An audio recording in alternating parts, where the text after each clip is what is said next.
আজিৰ যুগত আমি উন্নতি আৰু আধুনিকতাৰ কথা কওঁ, কিন্তু দুখৰ বিষয় যে ছোৱালীবোৰ এতিয়াও সম্পূৰ্ণভাৱে সুৰক্ষিত নহয়।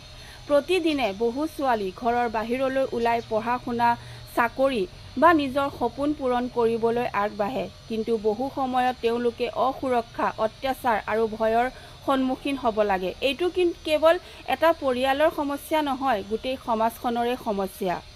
ছোৱালীবোৰ সুৰক্ষিত নাথাকিলে সমাজ কেতিয়াও আগবাঢ়িব নোৱাৰে। সেয়েহে আমাৰ মনোভাৱ সলনি কৰিব লাগিব।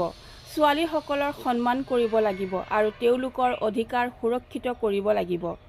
ইয়াৰ লগতে চৰকাৰে কঠোৰ ব্যৱস্থা ল'ব লাগিব, আইন অধিক শক্তিশালী কৰিব লাগিব, দোষীক কঠোৰ শাস্তি দিব লাগিব, ছোৱালীৰ সুৰক্ষাৰ বাবে অধিক নজৰদাৰী ব্যৱস্থা কৰি তুলিব লাগিব। বিদ্যালয়, ৰাজপথ, কৰ্মস্থান সকলো ঠাইতে সুৰক্ষা নিশ্চিত কৰা অত্যন্ত প্ৰয়োজন। সময় হৈ গৈছে, আমি নীৰৱ নহয়। ছোৱালীবোৰৰ সুৰক্ষা আৰু সকলোৰে প্ৰথম দায়িত্ব, হয়নে নহয় কওকচোন? যদি ভিডিঅ'টো ভাল লাগিছে তেনেহ'লে নিশ্চয় শ্বেয়াৰ এটা কৰি দিব।